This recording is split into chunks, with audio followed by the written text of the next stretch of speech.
Elhamdülillahi Rabbil alemin ve salatu ve selamu ala Resulina Muhammedin ve ala alihi ve sahbihi ecma'in.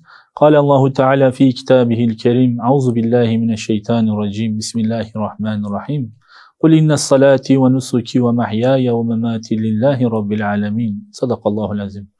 Evet kıymetli izleyiciler, bir kez daha Hayata Yön Veren Hadisler programıyla tekrar sizlerle beraberiz. Allah Resulü Aleyhisselatü Vesselam'ın dilinden varit olmuş, hayatımıza yön veren hadislerden bazılarını inşallah bugün de bir tanesini veya bir kısmını sizlerle paylaşmış olacağız inşallah.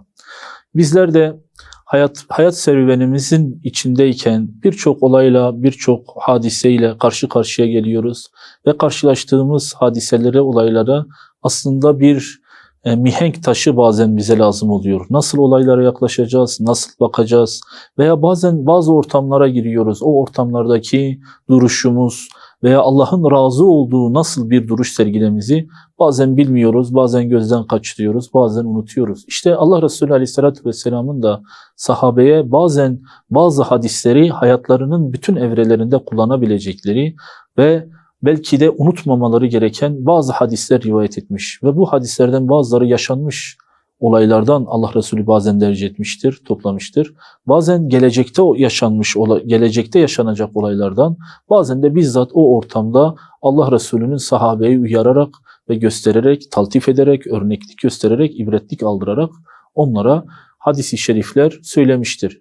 Bizler de bu programda hayatımıza yön verecek ve birçok ortamda kullanabileceğimiz ve serlevha edeceğimiz, adımlarımızı ona göre atacağımız hadisleri inşallah konuşacağız.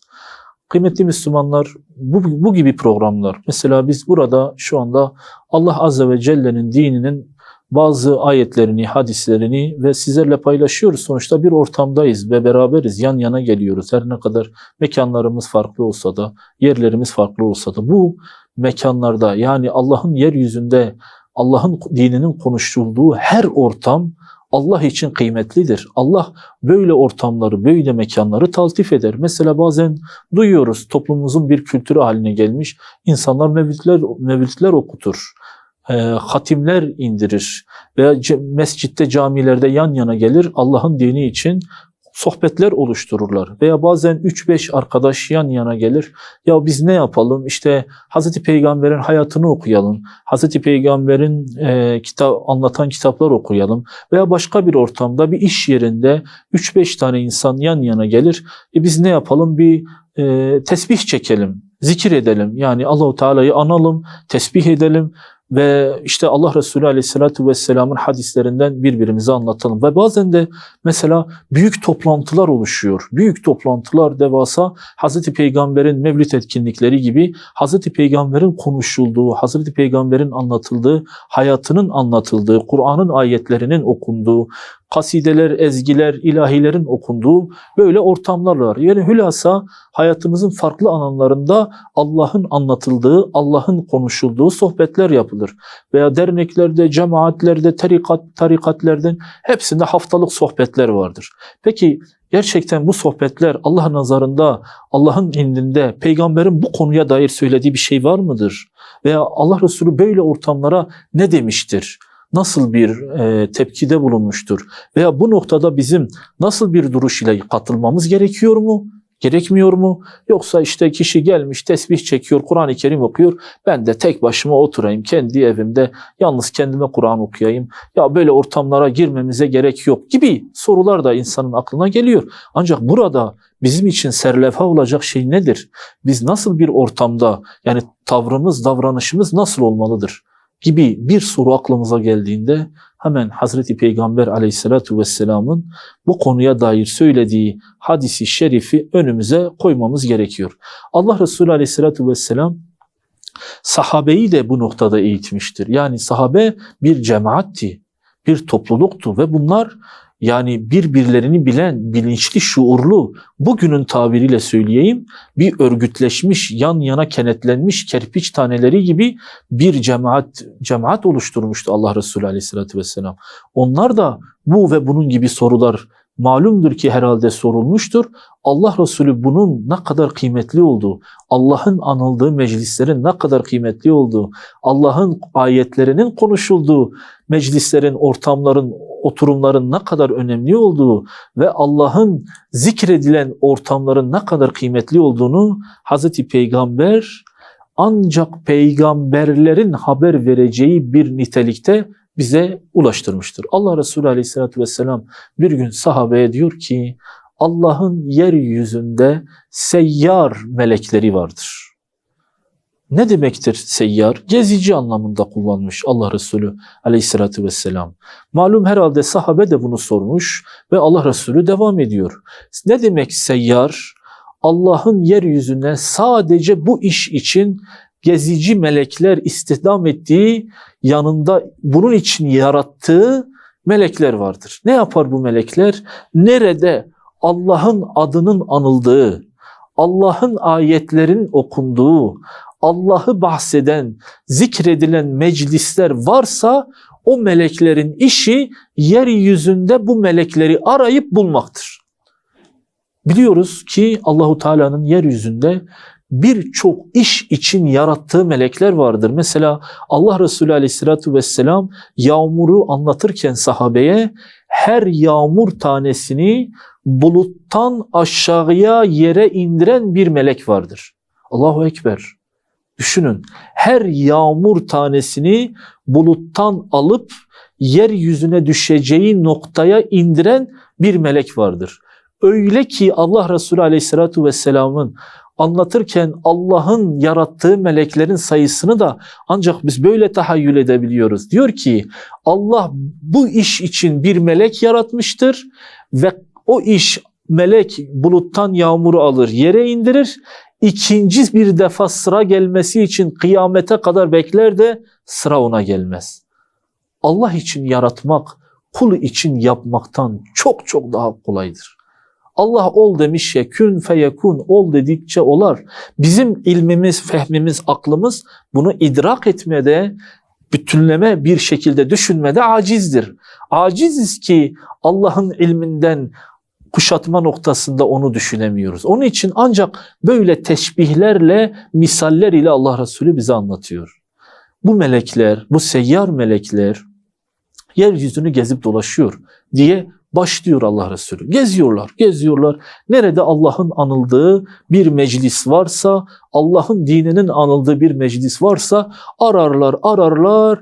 Bir altın arayıcının belki daha hassas bir şekilde ararlar. Sonunda Allah Resulü der ki böyle bir meclis buldukları anda, meleklerden bir tanesi böyle bir meclisi bulduğu anda hemen yeryüzündeki diğer seyyar meleklere seslenerek koşun, koşun, gelin, gelin, buraya gelin, burada Allah anılmaktadır der. Ve derken Allah Resulü der ki bu melekler o meclise, o halkaya, bellidir ki bir meclis, bir halkanın davete icabeti gibi melekler de oraya icabet eder. Hani siz bir yere davet edilirsiniz ya, hatim okumak için, sohbet için, zikir için bir yere çağrılırsınız ya.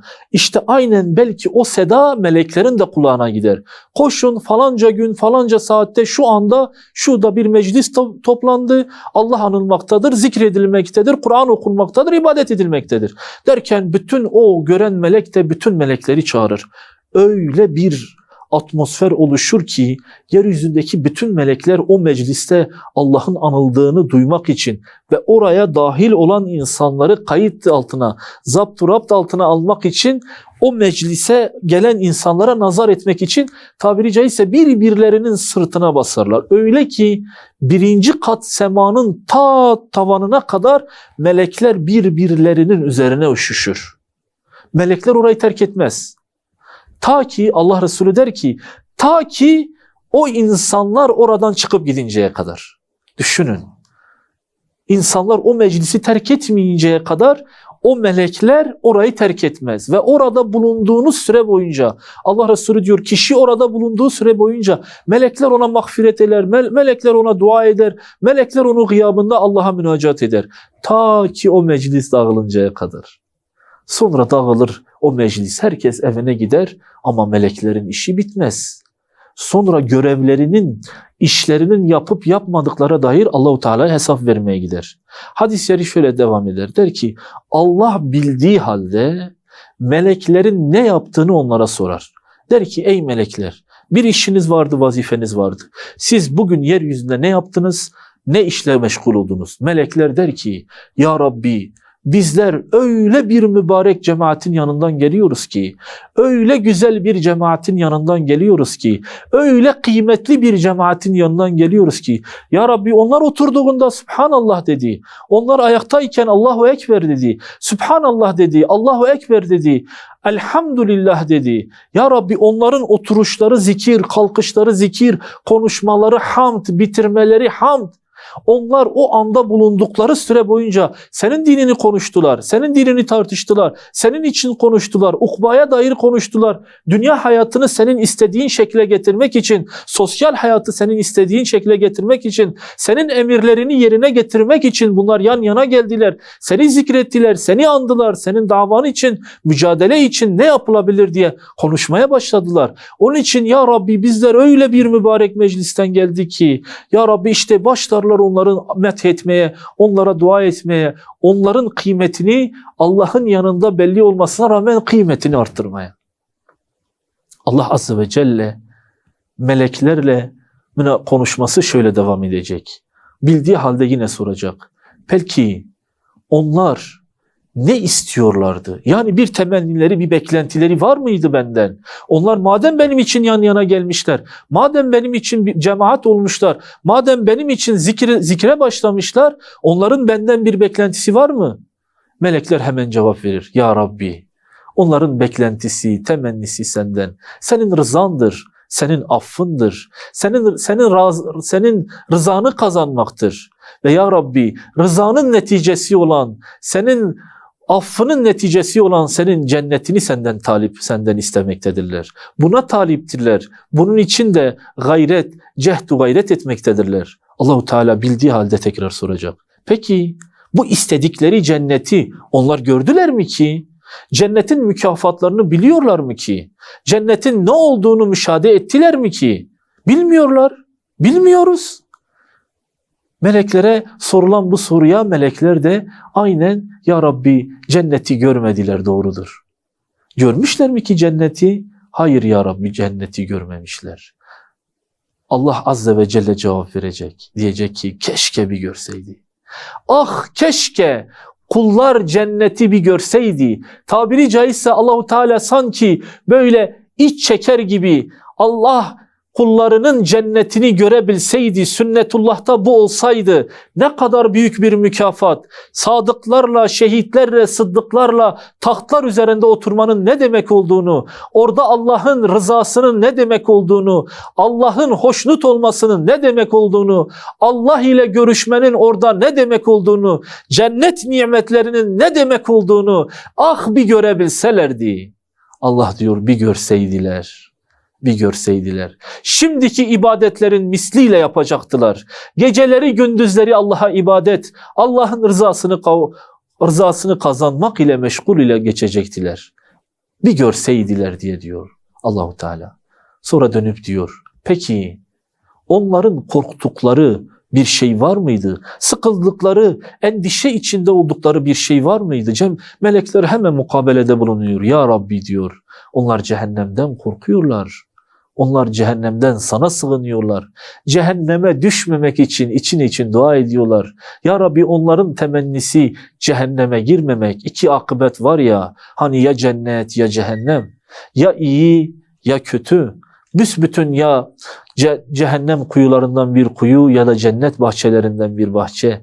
Doğru ya, işte iki seçenekten biri var. Cennet yoksa Allah muhafaza cehennem var. İşte burada melekler de onu diyor. Diyor ya Rabbi onlar cehennemden sana sığınıyorlar. Allah Azze ve Celle soruyor tekrar bildiği halde. Diyor ki onlar cehennemi gördüler mi ki? Yani gerçekten cehennemi müşahede ettiler mi ki? Alevlerini, kuyularını, içindeki vahşi hayvanları, o dondurucu soğuğu, her türlü azabı çektiler mi ki? Çekmedik, görmedik. Ama müşahede ettik. Şöyle ki müşahede, peygamberler anlattı, alimler anlattı, veliler anlattı. Allah'ın ayetlerinde açık bir şekilde Allah Azze ve Celle bize bildirdi. Onun için sorulan soruya doğrudur ya Rabbi, onlar cehennemi görmedi. Allah Azze ve Celle diyor bir görselerdi. Teşbihde hata olmasın. Ah keşke bir görselerdi. O zaman daha çok ibadete sarılacak, daha çok ibadet edecekler, daha çok günahlardan kaçınacaklar. Şeytanın hile ve desiselerine kanmayacaklar. Nefislerinin heva ve heveslerine uymayacaklar. Bir görselerdi. Allah Azze ve Celle devam edecek.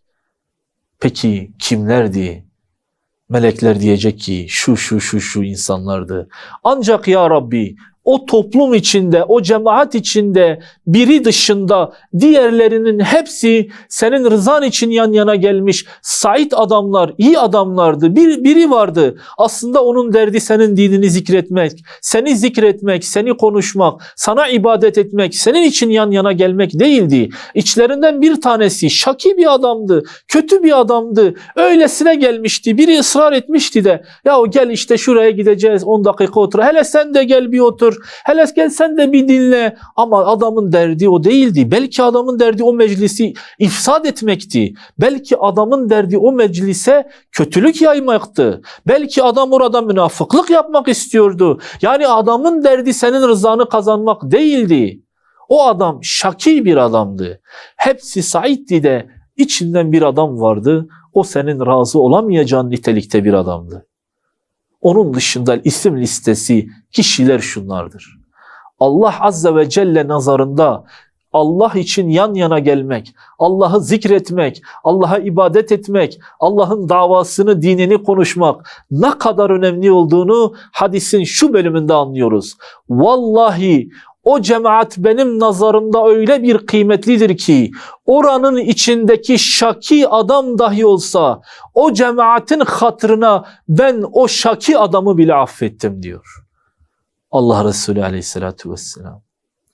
İşte arkadaşlar, kıymetli izleyiciler, öyle mübarektir ilim meclislerine, zikir meclislerine, Allah için yan yana gelen meclislere, toplantılara, sohbetlere dahil olmak. Kim demiş? Kim demiş böyle? Yok efendim gidilmez diye, yok efendim. Bu bizim için ölçüdür. O muhbir-i sadık Hazreti Peygamber çünkü bize anlattı. Bulunduğunuz meclisi, ilmi meclisi, zikir meclisini, İslam meclisini, iman meclisine gitmek sizin için bu kadar kıymetlidir diyor. Onun için kim ne derse desin, bırakın onları, şunları, bunları. Şurada birbirimizi dinlemek bile, yan yana gelip şu kanalda şöyle bir ekranların başında dinlememiz bile, mekanlarımızın ayrı olması pek anlam ifade etmiyor. Sonuçta biz kocaman bir aile olarak belki şu anda birbirimizi dinliyoruz. Ve inşallah Allah Resulü Aleyhisselatü Vesselam'ın o meleklerin taltif ettiği camianın, cemaatin birer müntesibi ve ferdi olarak yan yana geleceğiz. Ve belki de bugüne kadar Allah bizi kötüler sınıfına koymuşsa, belki de sizin gibi güzel insanların hatırına bizi de saitlerin sınıfına yazacaktır. Allah sizi de, bizi de, cemi ümmeti Muhammed'i de saitlerin sınıfına yazsın. Ve Allah İslam için, zikir için, ilim için, Kur'an için toplanan insanların içine bizi de dahil eylesin. Bizi de o fertlerden eylesin. Ve azim gayret gösterelim böyle ortamlara yan yana gelip böyle ortamlarda bulunmak için. Onun için Allah bize böyle ortamları daim, ebed nasip eylesin. Hepinizi Allah'a emanet ediyorum. Esselamu Aleyküm ve Rahmetullahi ve Berekatuhu.